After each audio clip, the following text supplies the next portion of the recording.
Right. So last but not least, Spider-Man No Way Home. Ricardo, if you don't mind, I just want you to do the synopsis first, right? But Sure. let's kick things off because, preamble as we normally do, right? Prior to me watching this, I rewatched Far From Home, sorry, right? And I would admit, though, like the first time I saw it, I was a little let down by it. I think maybe the issue was that I saw Midsummer, the actual CD. But I do enjoy it a little bit more, though, especially that whole twist with Mysterio. I think it works there, right? But I just felt like, just compared to Homecoming, though, it didn't really like expand on the story all that much, though, until the final moments, of course, with the whole reveal and whatnot, right? That's where it worked for me, right? It just felt like a standard Spider-Man adventure. It didn't really, progress the story or the character all that much. I guess in a way it does, though, looking back at it in terms of, him having to move away, move past Iron Man's shadow because Iron Man's gone, right? So it's like Right. that, right? But yeah, Yeah. Move yeah, past Iron Man's shadow by giving the tech away to some strange guy. True, yeah. yeah, Spider-Man go. Yeah. yeah. So yes, all right. So let's just let you all know one time, Ashton has not been a fan of this MCU version of Spider-Man. So Right. before we jump into No Way Home, Ashton, you have the floor. We can cut it when it is ready, but yeah, take it away. What has been your issue with this MCU Spider-Man? All right, so my issues with this MCU Spider-Man is that this Spider-Man had no motivation, I should say. He had no defining arc in his storyline. He just got powers and then he started doing stuff. That was it, basically, right? Then he wanted to join. All right. Then he wanted to join a team. Then he wanted to be like a fanboy for Iron Man and whatnot, right? These are not traditional Spider-Man things, right? Spider-Man's character is defined by a very intense moment in his life, right? Where he realizes that, yo, I need to be serious about what I'm doing from now on in my life, right? And there's clear motivation. But Tom Holland's Spider-Man is not Tom Holland's fault. He's acting the role well, but my personal opinion is that the writers just do not write good enough for that I Spider-Man I character. I personally just annoyed that they brought back a young Peter Parker. That was my problem. I either wanted older Peter Parker, where he's a teacher, because that is like one of the best stuff for me, or Miles Morales, or Miles Morales. But they gone back with young Peter, so yeah, they had nothing to do with him. With this film actually does a thing which I thought was kind of clever, but again, is clearly a Sony move. What they try to do there at the ending. But yeah, go ahead now. Sorry. Right. But I'll tell you this, like, honestly, this movie, this new one, addresses every complaint I've always had about this Spider-Man character. Right. So his arc gets a defining moment. And it addresses a couple other things that we'll discuss a little bit later, I guess. But to be honest, this movie, for what it was, this new Spider-Man movie, in my opinion, for what it was very entertaining, but it had the same annoying things that I hated about his character from the other movies happening in this movie. So, I mean, that is just hard for me to get past, because knowing the character, being familiar with the source material, obviously, I'm a big nerd, if that's not obvious to people. You can't help but be a little bit disappointed with when they make some kind of changes that are so outlandish. But now, because of multiverse theory, you have to be expecting that there's just so happens to be a Spider-Man like that, right? And you have to just accept that there's another Spider-Man like that because of the whole multiverse now, right? That there's just different characters, different. So, and they could be any age in life. And they could be black, they could be Chinese, they could be whatever. That's how it's set up now. So yeah, and I would say that Matthew knows that I don't like the Tom Holland Spider-Man, but my attitude towards it is better now than it was in the past. I'll put it that way. The movie was very entertaining. Okay, nice. Well, Ricardo, take it away. No Way Home. What was it about? And well, you okay, can jump right. into Well, thoughts I'll, then. I'll just do my quick run through of how I feel about the MCU Spider-Man. Sure. And then, Yes. right, yeah. So yeah, I was just slightly annoyed that again I would have liked either older Peter where he's a teacher or go with Miles, right? They could have done one or the other or both. But they decided to just tell us young Peter again, and that's clearly a Sony reason, right? It's Sony still pulling the little power they have in this relationship. They still, leveraging themselves, and it does end up being ultimately clumsy in my opinion. But I still like it enough. Tom Holland's a solid actor. He bounces off, especially Robert Downey Jr. He bounces off him pretty well. I had a lot of fun Homecoming. I thought that worked for what it was, because the idea was of that movie is just do the puzzle piece slot and fit in Spider-Man in the universe. And then I thought Far From Home was really forgettable. Like, I had fun with it, but the actual core plot itself was just kind of dutish. Like, why would Iron Man give him these glasses that could, control drones that could kill anybody? Like, seriously, that make any sense? Why would Pepper like green like that? Is she not in charge of the company now? Like, little stuff like that. And then the Mysterio reveal was not interesting, because like anybody who, I don't know, older than 20 would know who Mysterio is or should. So like, you want to see Mysterio in the movie, anything involving multiverse is like, yeah, that's bullshit. He's a bullshitter. Like, that's the whole point of Mysterio. So like, the twist wasn't that interesting. Nowhere near as interesting as when Vulture opened the door in Homecoming. Like, when Vulture opened the door in Homecoming, that was great. And I thought that whole sequence with him and Liz Allen was great. In Mysterio, the twist, kind of lame. Just come and go on, I didn't care. And yeah, Far From Home was entertaining. It had good action sequence. The final sequence with him in the hologram drone sting and not knowing what's going on, I had to rely on the spider sense entirely, is a cool sequence. But that was about it.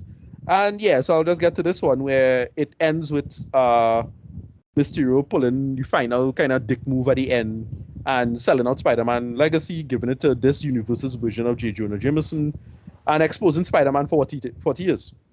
Right? He's a superhero. This is a thing that I thought they would have had more interesting implications.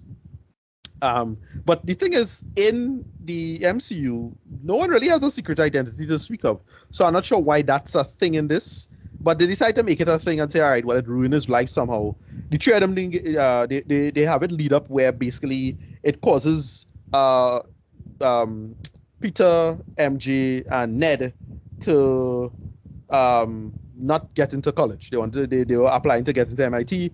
They basically got into no colleges, and that was a big problem for the three of them. And they tried to fix that problem for what it is. And the first thing Peter decides to do is go to Doctor Strange to fix this for some reason. So Doctor Strange was like, all right, let me fix your problem. Like, you want people to forget you're Spider-Man.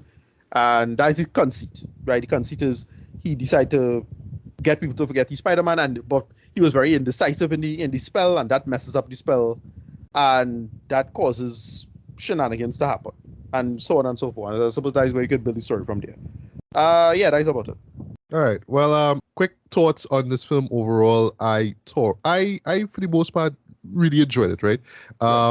This is easily the best of the Spider-Man MCU series thus far. I mean, which isn't saying much though, but I thought that this really lived up to the hype though.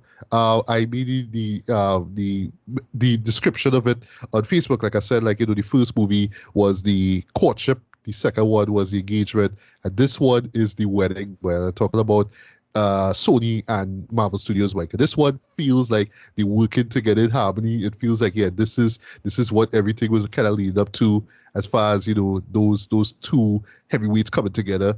They just kind of bounce off each other, not just in terms of using each other's characters, but just references to the source material itself, right? Some really smart moments as well. They got a chuckle out of it too, right? Tom Holland was great as well as Spider-Man, as usual. I mean, right. Everybody did what they had to do, though. But I'll make this statement. For some people, I know they probably felt like this version of Spider-Man, like, as Ashton said, there wasn't anything that really defined him, any big moment, and it happens here, right?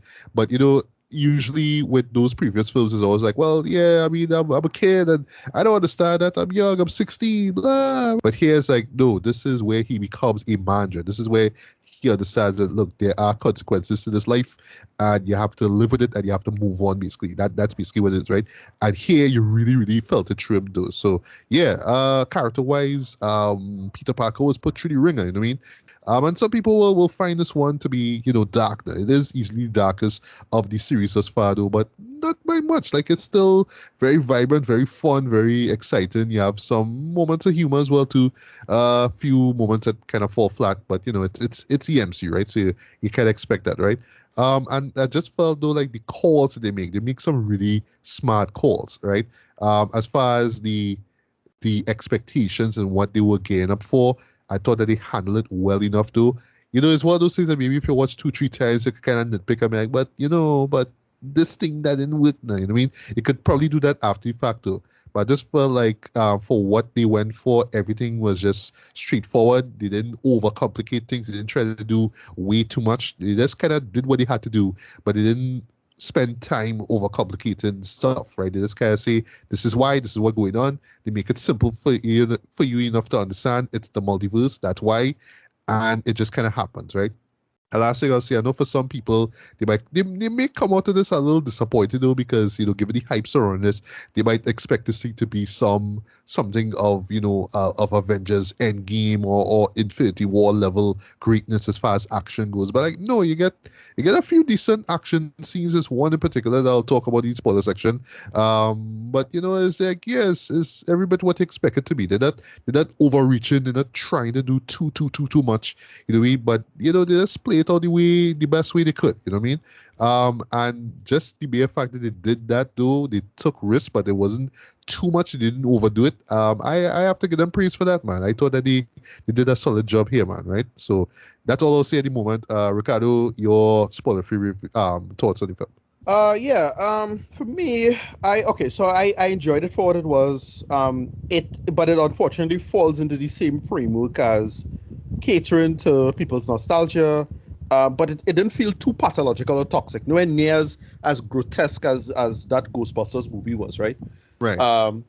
It balanced it reasonably well for what it was trying to do, and it did that.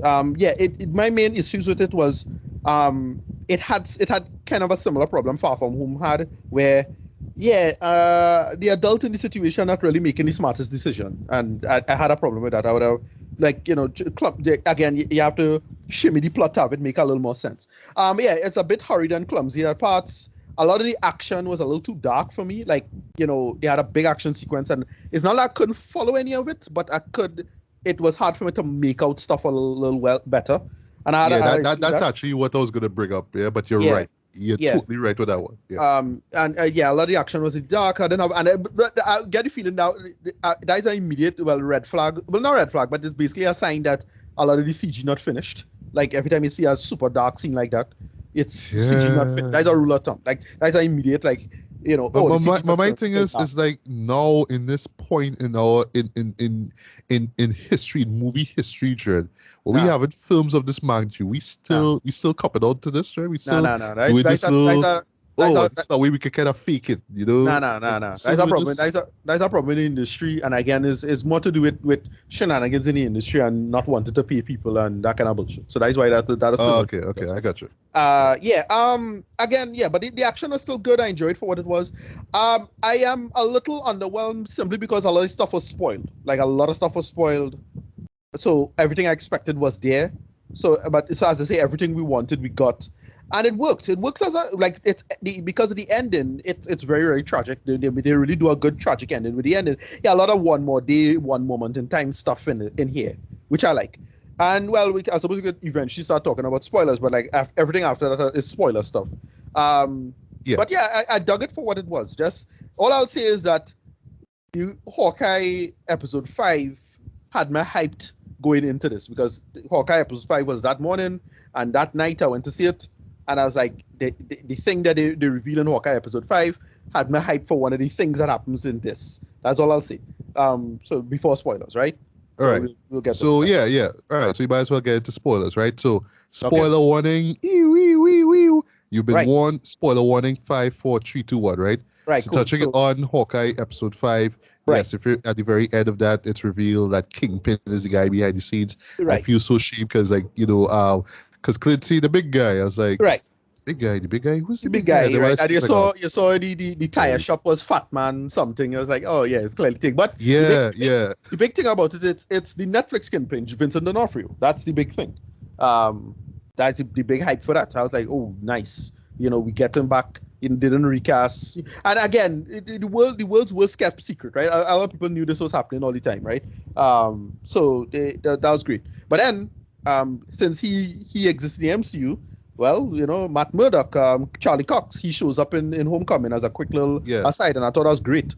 Which I dug as well too, but admittedly though, because remember when the first trailer dropped and people started speculating, oh, who's that guy who slammed the folders on the ground, on the table during the interrogation room? Is that Matt Murdock, right? No. And I was like, nah, that'd be a speculation, man. That'd be a speculation. Right. And well, so that it's actually him, But to be fair, I like that they didn't use that shot now. So it's that not that shot, right? Right. They bring him in totally different. I love how they brought that in. It's like, well, yes, he's in it. Yes, after all, right? But not in that moment. They use him smart enough. They use him smart enough. Yes. Quick consultation. He's a good lawyer. That's it. It makes sense. They're trying to do the lawyer thing for this, to have this to sort this out. They get happy to help them out. They have that whole thing going on, and it's like, all right, cool. Then the spell was kind of dumb. They get to the spell part, right? I thought this was kind of dumb. And here's the problem. Doctor Strange, I felt, should have just be like, yeah, look, like you could have all kind of ways to sort this out that have nothing to do with.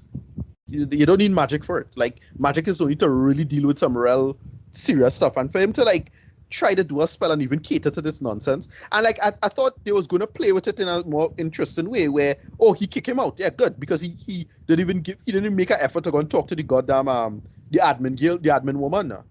And it was so stupid. Yeah. Like that's the silliness about it. And that felt like but that was after the fact though. That was after he did it and the spell was spoiled. And I thought you shouldn't even like make the attempt. It's like, yeah, just like ask a couple questions about what's going on now. But like he's a kid, so he didn't care. And he didn't like fight it down there. But I felt they should have had. They hinted at Ned being capable of magic, so I thought they was gonna do something with that. Like maybe Ned steals something quick from the Sanctum Sanctorum, something like that. Right, and then for some reason do the same spell. Right, and or maybe Spider-Man does it himself. Right, I got you. No, but like whatever. Like they went on F wrong with the spell. Like some magic, some shit.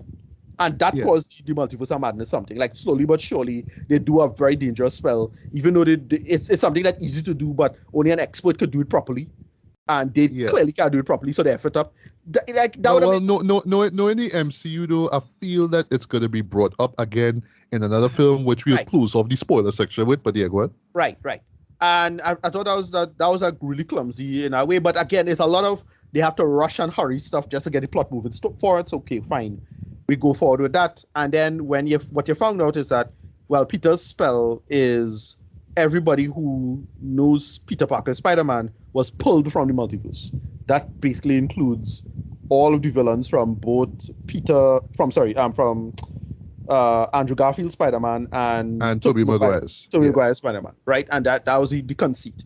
And it's a big nostalgia trip, right? It is. I didn't have a problem with that. I get it. Like, you could have done more with it. And I'm gonna straight up say it. This is a weaker version of Into the Spider-Verse. I'll admit that. It's Into the Spider-Verse.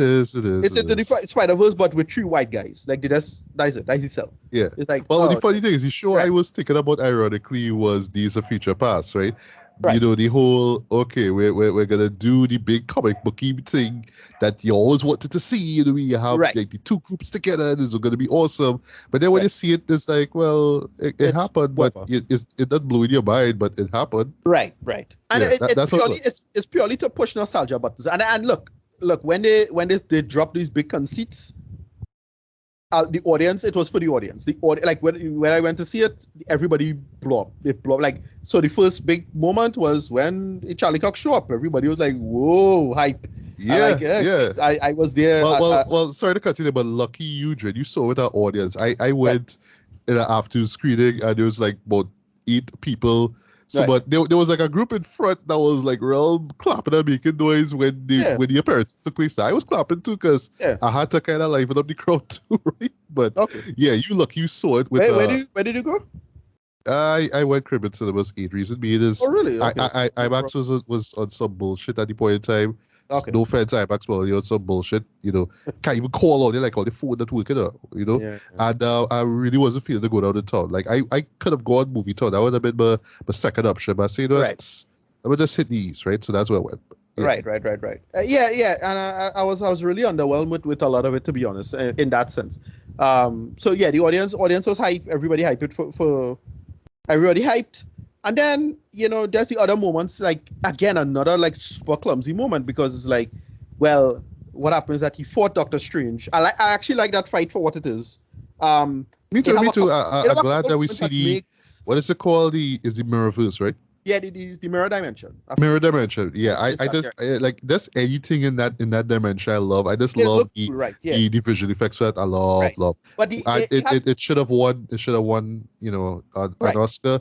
But no, at that same year, Suicide Squad won an Oscar for best freaking hair and makeup, right? Yeah, well. Anyway, moving on. Not Star Trek, whatever. But yeah, that fight with him and Doctor Strange, it a lot of people might have problems with it. Because that one moment in particular, that was like, oh, Doctor Strange just kind of dotish though. Like, what the fuck? That's where he hit him out of his body, and then Peter's body like naturally reacts. Like the spider sense was taken over, so that's why he couldn't get the box from him. It was like that was what was causing him to move his body then. Right, that's how I interpret that. Like that's how I interpret that. Like you even explain that shit. It just kinda happened. I thought it was just it played for laughs, but like Doctor Strange, you're kinda shit in the bed with this. Like what going on, Jared? Oh, there was a nice little side bit about that I loved where Doctor Strange is not the Sorcerer Supreme. It's Wong. It's like I like that. Yeah. That's very funny. It's like he got snapped. It's like that. They just give it to Wong by default. It's like, Doctor Strange not coming back. Like 5 years is too much time. Sorry. And they give it to Wong. And they have Wong being like too busy for this. So he doing Sorcerer Supreme's, presumably doing a bunch of Sorcerer Supreme stuff. So it's like Doctor Strange is the side guy in this, which I like. That was funny. I like that. Yeah. And again, the mirror dimension fight, I like how he solved the problem is that, it's mathematics. So, because he's a big tech nerd, they sort that out. The mirror dimension works on geometry, so you work out because Doctor Strange does with this, like, try to validate the whole, mathematician sacred geometry bullshit and numerology stuff, but like it's real.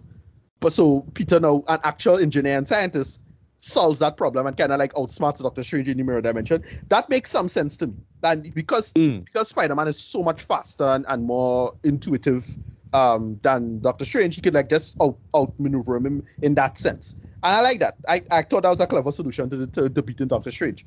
But again, Doctor Strange, you're fucking it up. Like, what the hell? Like, that's half-assed it does. So he loses sling ring. He gives it to Ned. And that's where, like, he had to go and sort out the other villains. He goes, he finds, what do they call him? Jamie Foxx character, Electro. Max Dillon. Yeah. Right. Sandman shows up. And I forget how they got Lizard. I forget how they got Lizard. I couldn't remember how they got Lizard. He was there already. Lizard shows up because remember he was in darkness, so I think he shows up right after the fight with Doc Ock. Like upon him like putting him in putting him away basically in the dungeon as they call it. Yeah, Lizard was there in that area. Also, he was already caught, but I forget. He was just already there. He was already there. Okay, right. Yeah, like I was trying to remember how Lizard come into this. Anyway, right. But speaking of those characters though, I will give credit where credit is due. I do appreciate that they gave Max Dillon more to do. Like I felt he was he was just a better, more charismatic character. I would say he was more Jamie Foxx than he was in BBB Spider-Man 2 though. Lizard, because I haven't seen the Andrew Garfield films for a hot minute though, I just kind of forget who he was. And I was like, he have an accent and thing too, right? But I still felt like, as far as those villains, I would say like the Andrew Garfield Spider-Man characters go, they were more sidelined, while the Tobey Maguire villains, they were like center.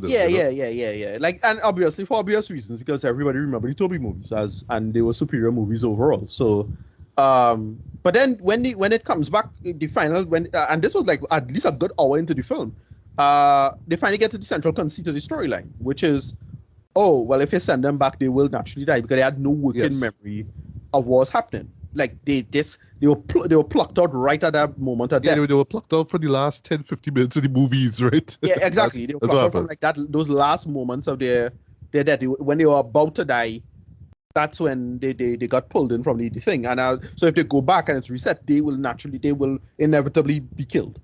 And Peter was having none of it, right? So they sort that out. He say, all right, how are we going to solve this problem? By actually fixing them. Like, I could cure all of them in some way, shape, or form. So if you send them back, they won't necessarily die, right? That, so I like that. That's a okay conceit. It's a semblance of a good story. At least as best as you can for something with so much stuff in it, because everything have a lot of stuff to do. And they address all of it in that sense. And so they cure it. But then the one thing that kind of effed up was Gubby, right? And Green Goblin, kind of effed up because he just naturally evil. Yeah. This is another problem I had with it, is that, all right, I could understand Green Goblin going rogue on you, right? The other personality end up taking over and controlling him. But I was like, wait, why is Jamie Foxx going evil too? Like, is he so tizzy for the reactor that he can't control himself? And Sandman, and they kind of set this thing up with him with, oh man, this power man, I never felt before. He's so right. I want more, you know what I mean? And that was okay. And then I was like, all right, so I'm willing to let that slide, like that on the edge of slide. But then they had like Lizard be an asshole too. It's like, all right, well, Lizard, chill out yourself. Like, you should have get cured first. So what the fuck? Yeah. And then Sandman had like no excuse. Like, Sandman, like, well, I don't trust you. I just don't trust nobody. Like, I don't remember that being his arc in the third Spider-Man movie. Again, I don't love that third Spider-Man movie, but like, neither me. And I only saw that like twice in my life. Yeah, but they had like a working like conceit for that Sandman. So like, wait, he's just being an asshole all of a sudden. Did they? I don't think they. I trying to remember if they brought it up. Because I mean, in Spider-Man 3, it was all about, well, my daughter, right? I think he probably brought it up once in this movie, or I could be wrong. Yeah. I get that, but I couldn't follow like what was going on in that sense now. Like, why is he not helping? They literally spent hours together like sorting out this problem. Right? And again, you could say, oh, it's another plot device thing to solve the problem. That's fine. Whatever, it's fine. It's in a universe where Iron Man existed and Iron Man is a super genius, and he would have give Peter a lot of super genius shit to work with. I had no problem with that. But it was a little ridiculous, like them just going rogue the way they did. Anyway, we get to the point where, well, the true tragic moment, and this is where they really set up the real Spider-Man shit. Aunt May dies. She gets killed. Yes. And I love how they set up to it. Caught me by surprise because basically she just survives an attack by Green Goblin, but she's all acting like, I'm fine, I'm okay. Right. But she's holding her stomach basically, right? You don't really show her going on. Right. And she just kind of wobbles a little bit. She falls, and they realize, she really like got seriously injured, and that was it. Yeah, so and so she dies. This is a big moment. I thought I wasn't super sad about it because I was not attached to this Aunt May because she was too like jokey and didn't really have they didn't build up anything in the last two films with them as her being like some big moral exemplar for him, like compared to what Uncle Ben could have been. I didn't get that at all. Like, so all of a sudden she's this big moral speaking of the Uncle Ben thing, by I could let slide the great power comes great responsibility thing. Right. Like, it's something that had to happen, because it's Spider-Man. That's what I felt it was. It wasn't like But on the one hand, it comes off a little goofy, like sorry, a little silly, like all right, 2021, we still say this, but That's right. Yeah. it's reality. You know what I mean? The reality of being Spider-Man. This is part of your destiny. Somebody has to impart this message onto you, right? So it's going to be, at me, and you can make the argument, well, maybe she husband, who passed away, whatnot. Maybe he told her that, or whatever it is, or something. Here's the problem with that. In Civil War, he said a statement that is almost identical to the great power responsibility thing. So he already internalized the value. So that's why this coming after the fact was like, wait, who tell him that? Did Uncle Ben tell him that, or a version of it? Like, how close was he to this Uncle Ben? It wasn't clear, right? It's never clear how close he is. Like, we know Uncle Ben exists in this universe. Just how close was he? It wasn't the same thing. It wasn't the same tragedy or anything like that. He just died randomly. Well, as far as I know. So for all of a sudden, they're framing me as this big moral person because, we can't let him dead. And that's the reason why he don't want to let him dead, because May is the one who kind of giving him this conceit and whatever it is. It was kind of clumsy. Then, I don't thinking about it. I do agree though. But at the end of the day, I guess somebody had to see it, so it had to be her. But it's just like you say, just given how she was just there as comedic, in the past films, and even in this one here too, it's just like, well, all right, but she did take care of him, right? During that time, so it's understandable. It's that moment, it had to happen, right? So it kind of is what it is. And so they keep playing, they keep going with that. They build from it so he isolate himself, and then apparently they couldn't find him because the press over May's death. So where you gonna look for him? Blah blah blah. I say, well, I need to look. Well, he had the sling ring. We call him Ned, because Ned have a talent for magic. He had the sling ring. I want to look for Spider-Man, or I look for Peter Parker Spider-Man, and then they open a portal. You see this guy in a alleyway. Hey, he's Spider-Man, and then they introduce it's Andrew Garfield Spider-Man. Yeah, the crowd, even the crowd meltdown, right? It's like, I know the crowd meltdown on your end, but even with the 8 people by me, we were clapping at that shit. Yeah, cool. And they had to fit in jokey jokes, but all the jokey jokes feeling rushed.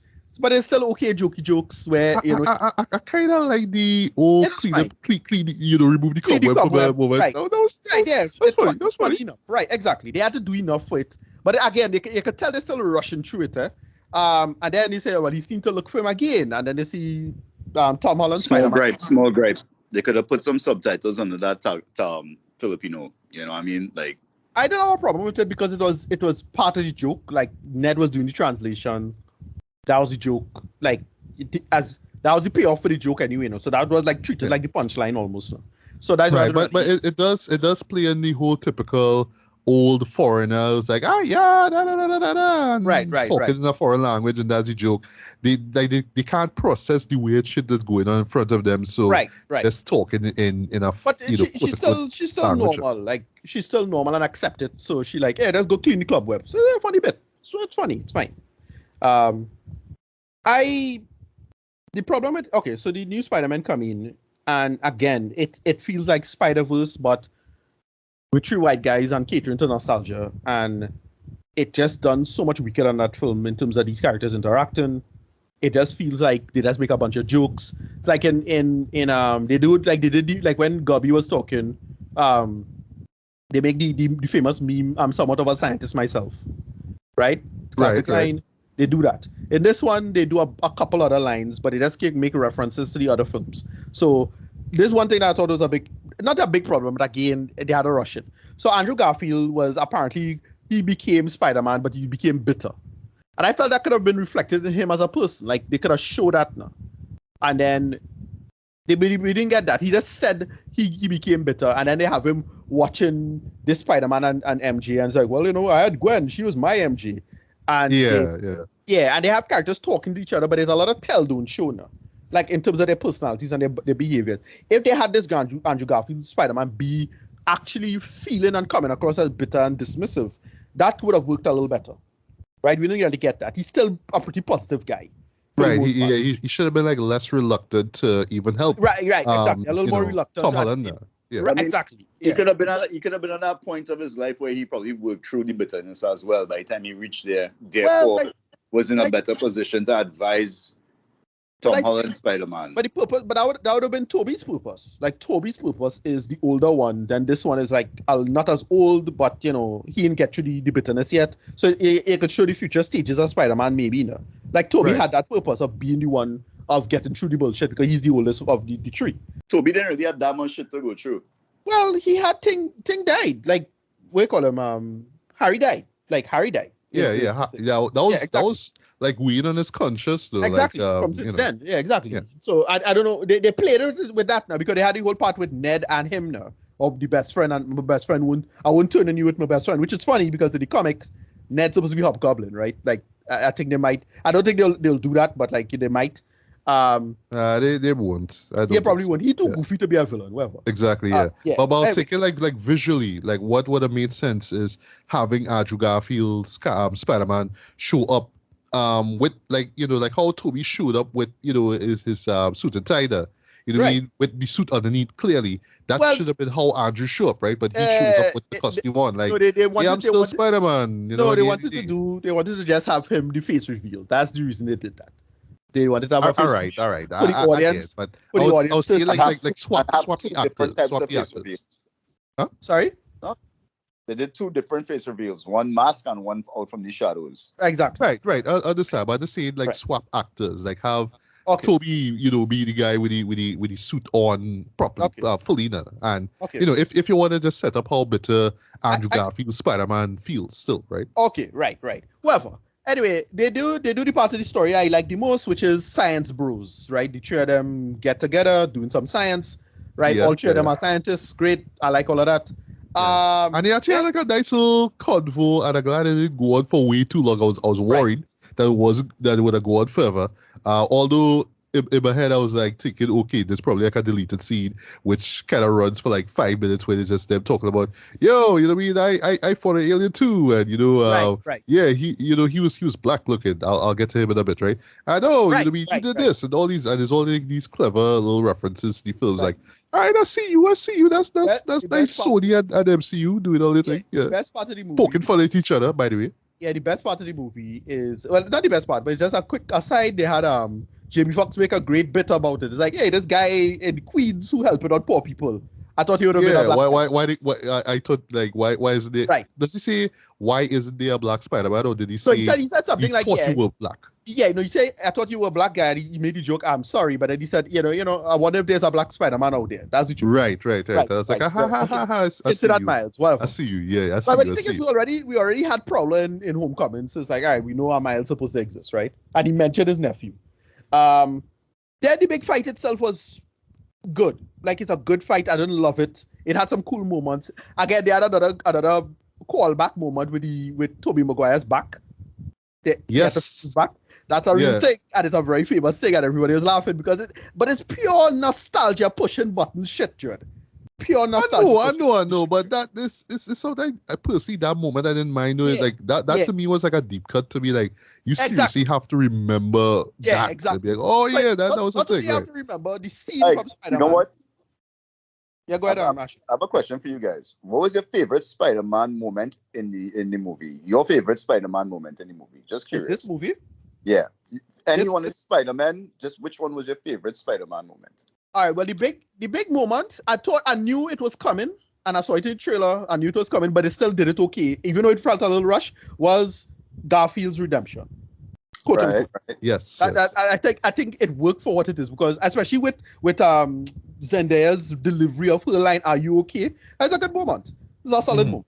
Yeah, that's my personal favorite moment, to be honest. And what about you, Matthew? Me personally was just seeing the fight itself play out, just seeing the three of them come together there. Because remember, the end of the day, this was the hype. This was what this whole movie was leading up to. And even though, just to touch on the fight quickly, I do agree with you, Ricardo. Again, this relies that it has to be done in the night, so we could hide shots and we could hide details and character details. Like, good, you know what I mean? But still, just seeing the three of them team up to do this thing is very comic book inspired, though, but it works. It feels like the final episode of our Saturday morning cartoon. They made it. Speaking of that, I was thinking about too. Remember the Fox TV, the Fox Kids Spider-Man, right? Yeah. Probably the best part, right? That had a straight up Remember multiverse. the final arc was the Spider Wars, I think it was, and then that final episode was where Peter realized, oh wait, I'm a cartoon character. This is the guy who created, which is big Sally. meta. Yeah. That was the big meta episode, the final series finale. That what this particular movie felt like that particular finale. Yeah. Right, and then so the spider stuff was cool. The actual plan itself worked out. It's like they had to cure all of them, and they had to cure all of them before Doctor Strange shows up. Because Doctor Strange. All right. Well. Here's the thing with that plan, right?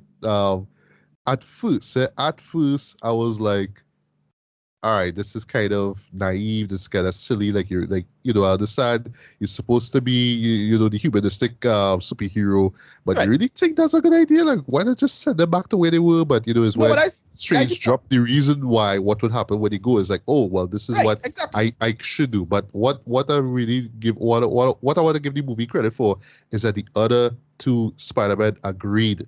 They were like, yes, do that.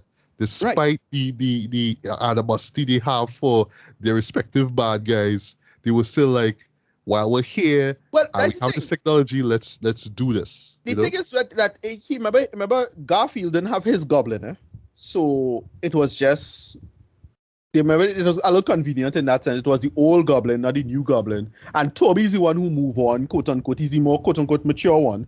So that is why they go into it, because they have Garfield not be bitter, but he kind of move on, not really.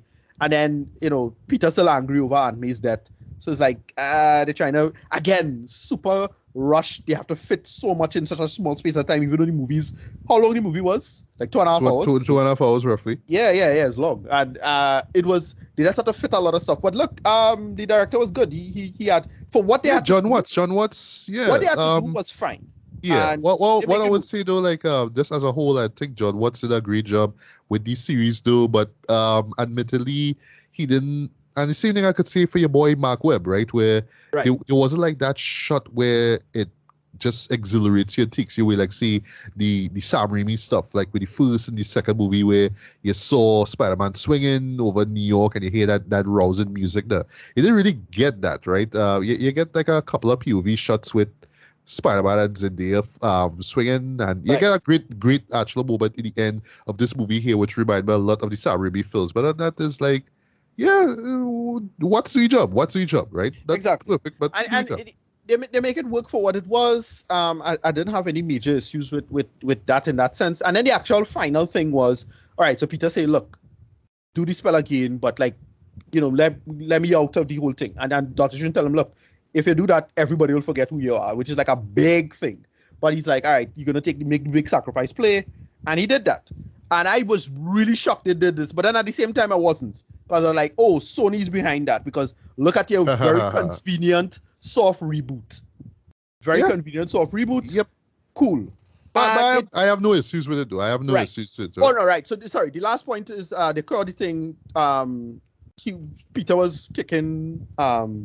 what do you call him? Goblin's ass. Bad relics, relic. And by the way, points for how Goblin came back into the scene though, because while all this drama going on with Electro and Sandman and Lizard, you forget. Oh yeah, right. Goblin is still a thing. And actually like how we didn't even bring him up. How Doc Ock came into the scene as well too. I think out of all the villains though, he is the best, right? Because of how well developed he was there. Yeah, Electro zapped him, but the way they frame it as if, again, this was, I find they could have edited this a little better, but remember Electro zapped him, and an electrical shock was the reason why the arms controlling him, right? Yeah. So when he gave him this unique new cure with the nanotech, wherever it is, he zapped him again, thinking, I liked you the old way, implying that the electricity would have turned him evil again now, but this new thing better than the old chip now from Spider-Man 2. So it hold now. So he keep himself now.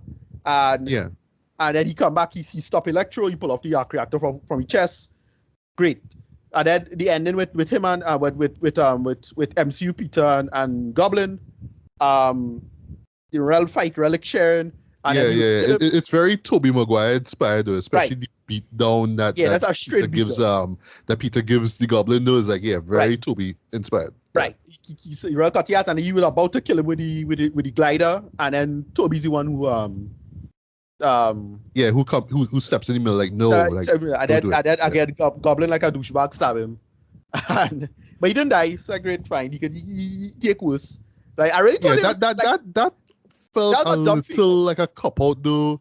Like okay, like I understand, it's the MCU way, right? We can't go too dark, right? But I was like, oh my god, that's a crucial moment though. Like I was thinking right there, then. What if this was the end of Tobey's Spider-Man? But it's like, right, no, he's and fine. So like, I thought that was a dumb fake out, because the other fake out, the other moment I thought was good was with Zendaya and as Ashton asked earlier, my favorite moment is the redemption of Garfield. He saved because MCU Spidey was going to save her. You know the reason I ask you that, right? Because that was my favorite Spider-Man part of the movie. Right. I just wanted to highlight is not Tom Holland's part of the movie. I just wanted to highlight that again. And if you ask a lot of people, I'm sure if you ask a lot of people what was their favorite Spider-Man moment of the movie, a lot of people will say that was their favorite Spider-Man part of the movie. Yeah, so not even Tom Holland did anything that was of note to me in the movie, except that his character got finally great character development. And after that, nothing else. No, to me, Tom Holland, when he made the decision to save all of them, I was like, all right, this is that. You see that part of him just saying, look, no matter how hard I try to save these villains, I thought that was 100% pure uncut Spider-Man. Like that, I was like, yes, they finally do something where is that part of it. I was like, yeah, I can't be mad at any of that. But as I said, the ending was thing. He made the big sacrifice play, and I was so shocked at that. I was like, wow, that's such a big thing. And there's all the good guys and bad guys disappear. They go into the respective dimensions, wherever it is. Doctor Strange seal up everything. And, no more thing. Happy and Peter had a conversation over Aunt grave. That was which was nice, by the way. I appreciate that. Yeah, nice little moment. And then when he went into the store and the two of them could remember him, it's like, wait, R.L. Dread boy. It was bittersweet. Like, it had to be that way, but you still feel sad about it. It's kind of weird because now since no one in this universe remembers him, but it's presumable that all the others remember him, or they do remember having that adventure, right? The spell was to wipe him. Everybody's memory. Right, so that means everybody. But I'm asking everybody who went back, they would. They will remember their Peter Parker, but they won't remember him being Peter Parker. But funny enough, Peter Parker. So what I'm asking, so Tobey Maguire and Andrew Garfield remembers having this adventure. No, they won't. They won't, right? So everybody they would remember the adventure with a third Spider-Man, but they would not know who that third Spider-Man is. Was right, no problem. Okay. Right. So nobody know who he is, but the thing is, no one knows who Peter is. Period. Right? He just in this universe, right? So you get to start over from scratch. It's presumable he has no identity. Like, I don't know, could they show him going back to school, or does he have to start over school at the end there? He was doing his GED or something like that. So does he have an identity at all? And that kind of weird, right? Like, does he have a social security number? What it is that everybody who knows him does not know him anymore. Okay, great. So he probably still have the identity of Peter Parker. How? But what he has to do now he has to build back through other means now. So studying privately and thing to get through or whatever now. Yeah, but what asking here? That's not how identity works. How? Does he have a social security number or not? Well, that he should have. Dog, right? that's like real digging in deep shit. Like, that's level shit. What's not intact is the memory of him. Right, but is everyone, or is just everyone knowing who is Spider-Man? Like, think about it for a second. That's everyone. Right. So it coming like every time when you meet him for the first time, you're meeting him for the first time then. Yeah, well, what I'm trying to say, Peter Parker has an identity at all. So he has his ID card, right? Well, not ID card, but whatever the equivalent of social security number in the United States. So they know that because May doesn't know him.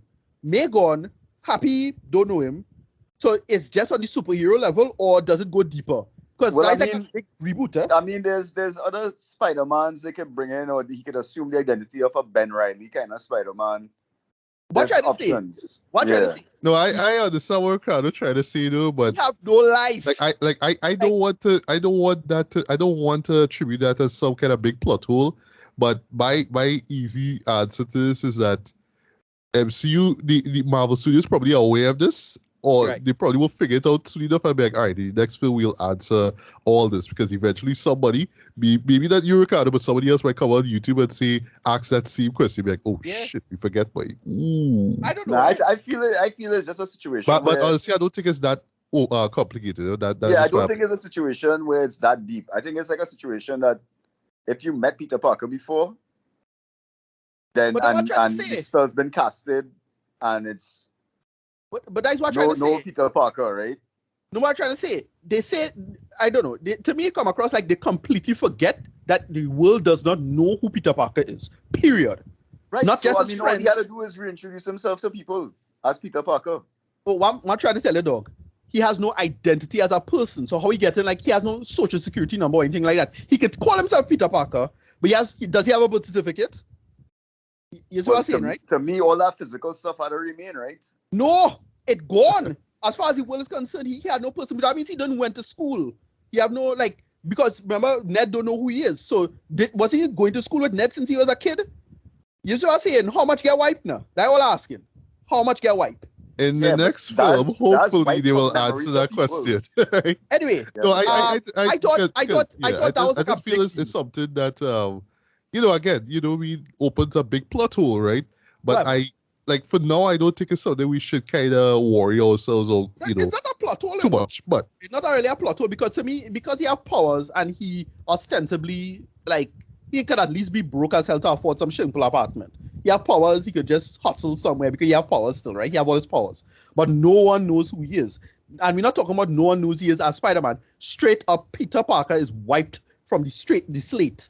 I Like, understand, I know. According to Doctor Strange, that's what happened. Because he tell him that. He's like, look, I could do this quick spell, but like, you had to give it up now. You had to give up all of it. Period. Mhm. It's just you will be alive and be here, but no one knows who you is. Period. Straight up. Yeah. Period. And that is like insane. However, Yeah. I thought this was a pretty cool ending for what it is. It's a soft reboot. Clearly, this is Sony. This is Sony saying, look, we want to keep back Spider-Man in some way, and like we just wipe the slate clean. So we could make it work for what it is. And then they had the goddamn gall to bring that fucking Venom nonsense, which I hated. Here's why I hated it. Here's why I hated it. Go on, talk. Mhm. Because he does, like, why would the spell apply to him? The spell doesn't apply to him. So when he show up after, when the whole thing was melting down and having the multiverse was melting down, when did he show up? Why would he show up? He don't know who Peter Parker is. Why would he show up? Dumb. Hated it. And now all of it would have been fine if it was a good Joker, but it was unfunny and terrible and a waste of my goddamn time. That whole scene. But it was just time. the same thing like the post-credit scene in Venom Let There Be Venom Carnage. 2. Right. And yeah. just like Venom Let There Be Carnage, just Yeah. unfunny and painfully Yeah. dumb. Terrible. Yeah, it made no sense, Waste right? of time. And then But here's a but before I forget, here's a but. I do appreciate that they at least put a full stop to it, because they hinted at it, they show it in Venom 2, and they could have just kind of forgotten it, but it's like, well, no, because people who actually saw and enjoyed the movie and probably didn't, but remember that scene would ask, well, what happened to Venom? And we get that scene, and it just kind of happened. It's like, well, all right, it happened, right? Yeah. The little sting at the end was like, Thanks. okay, really? Thanks, I hate it. Thanks, I hate it. It was unfunny. It was unfunny and lazy. Tom Hardy needs to drop this trash already. And then they had the goal to like just leave a little tiny piece of Venom symbiote because somehow the magic don't affect that tiny piece for some reason. Why? Whatever. I don't care. It was stupid. Hated it. Right. But then to talk about the good, let's talk about that. The last point. Yeah. Yeah, we should. The trailer. We got a straight up multiverse on this trailer. It looked great. Yes. I'm very excited for this. It is addressing everything. It basically. Well, I hope it addresses like his strangest decision making in this movie. Yeah? Right. As far as doing that spell, because they have to. Right. They have to bring that up. But they just addressing just the multiverse being thoroughly fucked up, and then they show Wanda Maximoff looking good. Yes. She gonna address, and I will see what action, how relevant she gonna be to the situation. Mhm. Mordo comes back. That looks great. I was excited to see him. I was like, because they literally, remember the first Doctor Strange movie was what, 2016. Right. 5 years passed and we have not seen him. Yeah. Where was he? So I was glad to see him there. But then we get to see a clip outright Shuma Gorat. I was like, Yes. wait, Shuma Gorat, like, well, would anybody remember And Shuma Gorat? I remember kind of Marvel superheroes. Yeah, Marvel superheroes and Yeah. Marvel superheroes. Sorry, yeah, because I remember like mentioning him, like the possibility of him being in this universe Right. after What If we Right. first episode that But right, the so they tentacle show creature there. they show this dark version of Doctor Strange. In the end, said, the reason why all this bullshit happened is because of you. And the running theory is that, well, this one spell, it's quite possible that the reason he did it is not because to help out Peter or anything like that. It's because he was compelled to do it by this alternate Doctor Strange. Like this alternate Doctor Strange playing with his older versions or something like that. No? And that's why he was kind of dumb in this. That's my speculation. Okay. But Alright. the alternate Doctor Strange I'm not sure if it's the same one from the What If. Because that one, I suspect it is the Sister Supreme, I think it's called. Yeah, I Dr. suspect Ahmad. it's him. Dr. Sorry? Ahmad. Oh, I call Doctor, him yeah, Dr. Dr. Abadi, right? Yeah, But I suspect I don't it is think it's him. that same one, because that one kind of had his arc addressed, right? Like he kind of had a redemption arc after the dealing with Ultron. Now. So Right. I'm not sure if he's gonna still be a bad guy because he kind of wasn't. Not sure. I don't think he was, to be honest. Yeah, just very he was traumatized, right, by dead girlfriend, right? Yeah, that girlfriend, right. I don't know. And we have to go on the fact that What If is part of this of what we're gonna see here with the live action MCU shows up. Well, we'll see. Yeah, exactly. Like I don't know what they're doing with it going forward. But anyway, I thought the Multiverse of Madness trailer looked great, and well, one of my favorite directors coming back, Sam Raimi himself. The GOAT. So Yes, the OG. yeah. So like go. March 2022. Hype. Yeah. I am excited for this boy. I am so glad they dropped it. I'm glad that they did too, because I was there while waiting for the credits to roll. Like they had a follow up on Strange now. Let me see what you're up to, and we got that trailer. So I was excited as hell for this, right? All right, so yeah, ultimate final rating for me, just to move on. Give the movie a 7 out of 10. Like I thought it really leveraged itself on the nostalgia. But it was good nostalgia, and I didn't hate any of it. And it wasn't too grating or too painful or too unfunny. They make it work for what it was. Nowhere near as grotesque and literally ghoulish as what they did with Ghostbusters, right? Not as bad as Star Wars. The same thing of Star Wars of catering to nostalgia, like what Star Wars: The Force Awakens did. But I enjoyed it for what it is, right? I had fun. I can't say I didn't have fun. I'll fully admit, if I wasn't with a crowd, I probably wouldn't enjoy it as much. I would probably be just kind of silly watching this bullshit if I was watching it at home or wherever it is. But it was good for that, for what it is. I dug it, and I can't be mad at any of it. Yeah, 7 out of 10. They did the right stuff. It had a lot of great moments. If you like Spider-Man, you'll enjoy this. And if you don't like Spider-Man, you don't like comic book movies, it's not for you. But I dug it for what it was. So, yes, 7 out of 10. Not the best MCU. Not the best of the Home trilogy. Definitely not the best Spider-Man movie. But still good. Like, I actually prefer Homecoming to this one, to be honest. But, it works for what it is. And as a soft reboot... Oh, quick last line. What had me cracking up is this... They had a whole, statement, congratulations, Avi Arad. You saw that? Yes, yeah. What the hell? A whole 3-page... Yes, sorry, this not 3-page. 3-line, 3 lines basically saying, it's so, we thank Avi Arad for creating the character of Spider-Man. Right. And he's this big, what he's, we thank the great vision and genius of Avi Arad. Like, you can't be serious. That's a Sony thing. It was so my self-aggrandizing. And yeah, Sony was they had stamp all over this goddamn thing. Sony pictures. That just cracking me up. But it just reek of desperation. But whatever. I still enjoy it for what it was. It's fine. Remember they was trying to push the Sinister Six stuff since the Garfield movies now. And I get the feeling that this was the film to get out of the system.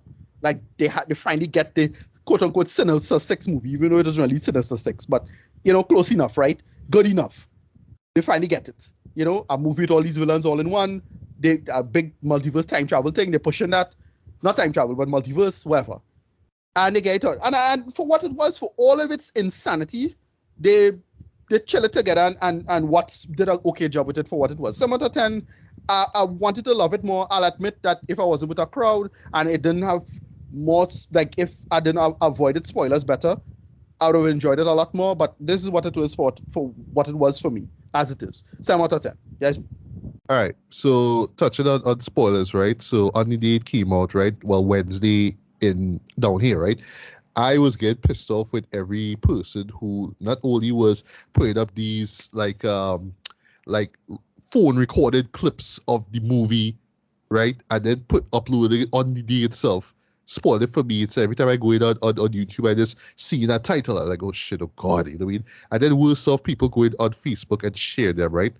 That aside, though, I went in as spoiler free, without any spoilers or anything like ruining my the show itself in my head, right?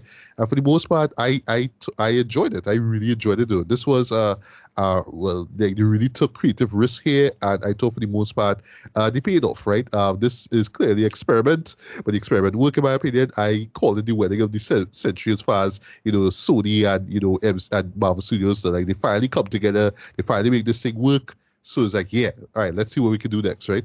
I honestly think that this is the best of the Spider-Man, the MCU Spider-Man thus far.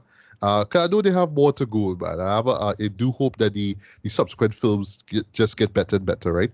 In no way is this the best Superman, Spider-Man movie ever made. No, not by a long shot, right? I really was thinking of X-Men Days of Future Past while I was watching this, right? The whole kind of fan servicey, what would happen if we do this and take these two, heroes, put them together, right? Two groups, whatever it is, right? But I felt like, like that film where they was real riding high on that gimmick, but the story just didn't hold itself together. It just kind of fell apart, near the end, and it just kind of tapped out and got kind of boring literally in the second act, right? Here, they just kept the momentum going. They just kept things running smoothly, though.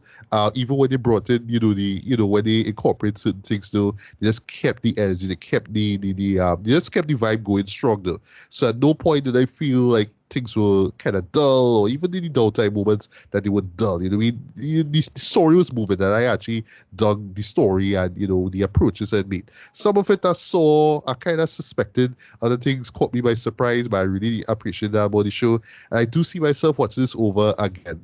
In no way is this one of the best films of the year, though, but I could see it as an honorable mention, I guess. Right. Because I think that they did a good, if not great enough job with this material. I talk about in terms of taking all this stuff and putting it together into one film. I know that was difficult, but they did their best, even though it's flaws here or there.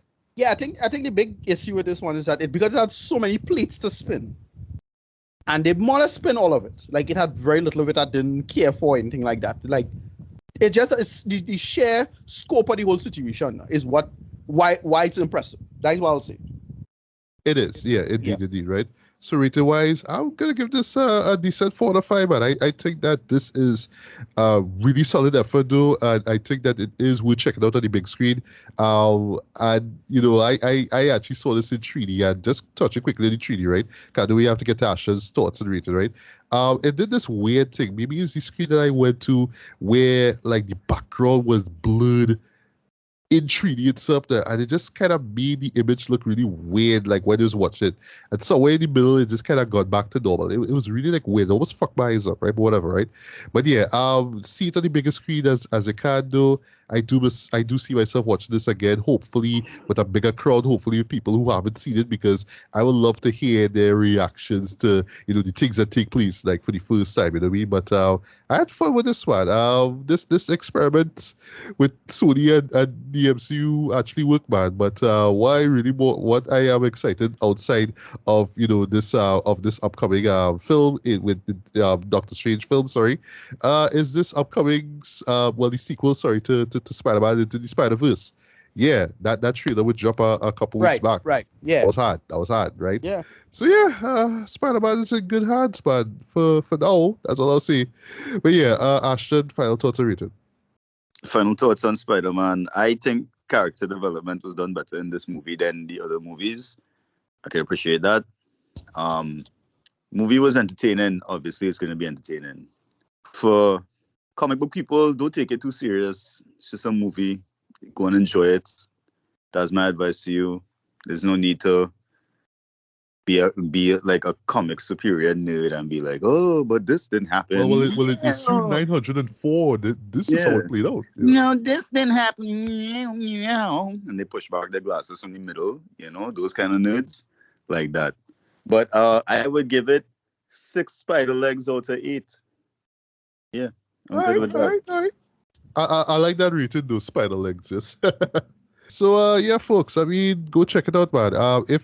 Unless you are not a fan of the character or this incarnation of Spider-Man, but still, I mean, like I say, they did a good job, man. They did a good job. Where's the Macy Gray cut, right? Oh, my God. I see what you did there, Ricardo. I see what you did there. Right? Yeah. Well, yeah, imagine if there is again, similar to X-Men Days of Future Past, I do suspect that there might be a director's cut or extended version anyway. That might be interesting though, in seeing how that plays out. But yeah, I mean, Spider-Man is still alive and kicking and swinging, man. So yeah, show him some support and check this movie out, man.